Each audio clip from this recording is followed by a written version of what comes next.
Canal Sociedade Novo Aion. Contribua para o nosso projeto. Seja uma pessoa melhor. A alma ou um corpo astral, através das vibrações mais sutis dos elementos, dos fluidos elétrico-magnético e de sua polaridade, partindo do princípio do acaso ou das vibrações sutis do éter, surgiu o homem como tal, ou a sua alma. Do mesmo modo como se desenvolvem as funções dos elementos no corpo material denso, desenvolvem-se também as da alma ou do assim chamado corpo astral. A alma está ligada ou fundida ao corpo através do magneto quadripolar com suas características específicas. A fusão ocorre, analogamente ao corpo, através da influência eletromagnética dos elementos. O trabalho dos elementos, o assim chamado fluido eletromagnético da alma, é chamado por nós, iniciados, de matriz astral, ou vida. Essa matriz astral ou fluido eletromagnético da alma não é idêntico à aura descrita pelos ocultistas,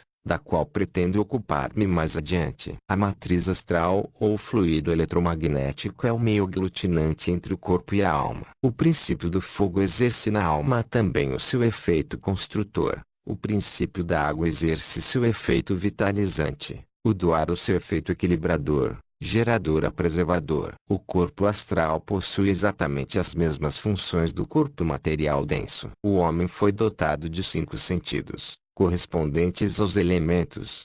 Com a ajuda desses sentidos corpóreos, o corpo astral ou alma assimila as percepções do mundo físico. A assimilação e ação dos 5 sentidos por meio do corpo astral e do material denso ocorre através do nosso espírito imortal. Mais adiante explicarei por que o espírito é imortal. Sem a atuação do espírito na alma, o corpo astral não teria vida, se dissolveria em seus elementos componentes. Como o espírito não conseguiria exercer seu efeito sem a intermediação da alma, o corpo astral torna-se o domicílio de diversas características do espírito imortal. A oscilação dos fluidos elétrico-magnético no espírito varia de acordo com o seu grau de evolução. O amadurecimento se exterioriza na alma através dos 4 temperamentos. Segundo seus elementos predominantes, podemos distinguir os temperamentos colérico, sanguíneo, melancólico, fleumático, natural. O temperamento colérico nasce do elemento fogo, o sanguíneo do elemento ar, o melancólico do elemento água e o fleumático do elemento terra. Conforme a força e a oscilação do respectivo elemento,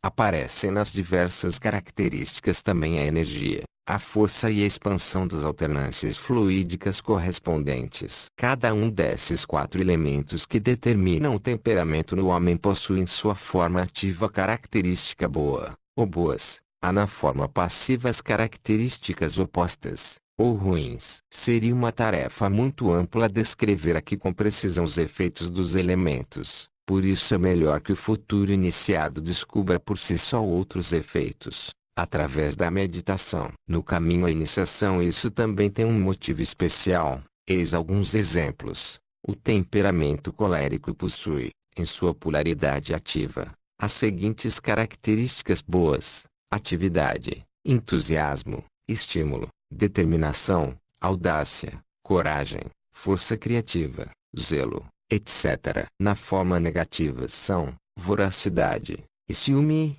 paixões, irritação, agressividade, intemperança, impulso destruidor, etc. O temperamento sanguíneo indica em sua forma ativa as seguintes características: compenetração, esforço, alegria, habilidade, bondade, clareza, despreocupação, bom humor, leveza, otimismo, curiosidade, independência, vigilância, confiabilidade, etc. Na forma negativa, susceptibilidade, autodepreciação, bisbilhotice, falta de perseverança, esperteza, tagarelice, desonestidade, volubilidade, etc. O temperamento melancólico na sua forma ativa possui atenção, generosidade, modéstia, afetividade, seriedade, docilidade, fervorosidade, cordialidade, compreensão, meditação, compaixão, serenidade, profundidade, credulidade, capacidade de interiorização e de perdão, ternura, etc. Na sua forma negativa possui indiferença, derrotismo, timidez, falta de participação, inflexibilidade, indolência, etc. O temperamento fleumático na sua forma ativa possui atenção, presença, perseverança, ponderação, determinação, seriedade, firmeza, escrupulosidade, solidez, concentração, sobriedade, pontualidade, discrição, objetividade, precisão, senso de responsabilidade, confiabilidade, prudência, resistência, consequência, etc. Na forma negativa, insipidez, desleixo, autodepreciação, indiferença, falta de consciência, aversão ao contato humano,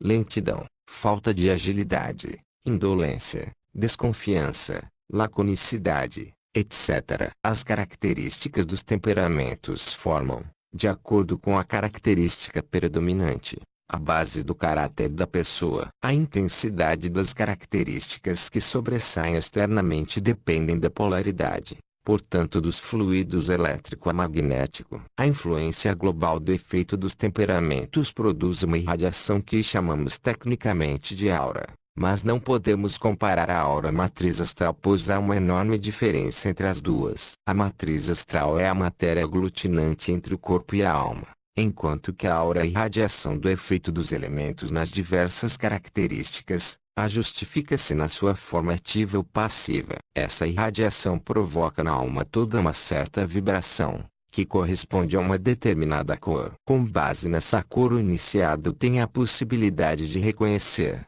com sua visão astral, a própria aura de um outro ser. O vidente pode então, com a ajuda da aura de uma pessoa, não só descobrir o seu caráter básico mas também os efeitos da polaridade da oscilação de sua alma eventualmente influenciá-la. Esse tema será tratado com mais detalhes num capítulo à parte, que fala da introspecção. Portanto, vimos aqui que o temperamento da pessoa influencia seu caráter, e a sua atuação conjunta dá origem à irradiação da alma, ou aura. Não é à toa que os iniciados a santos são retratados com uma auréola ao redor da cabeça, que corresponde à aura aqui descrita. Além do caráter, dos temperamentos do trabalho do fluido eletromagnético, o corpo astral ainda possui dois centros no cérebro, que são, no cérebro maior, a consciência normal, no cerebelo o oposto da consciência normal, ou seja, a subconsciência. No capítulo o espírito descreve os detalhes de suas funções. A alma está dividida de acordo com os elementos, de maneira tão precisa quanto o corpo. As funções,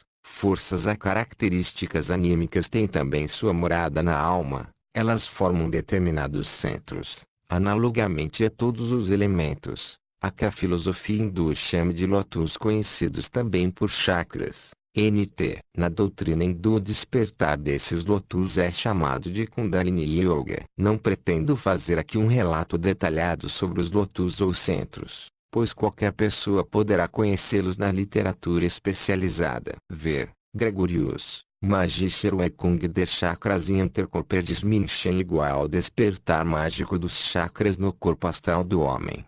Vou mencioná-los rápida superficialmente dizendo que o centro mais baixo é o assim chamado Muladhara ou centro da terra localiza-se na parte inferior da coluna. O centro seguinte da água localiza-se na região dos órgãos sexuais.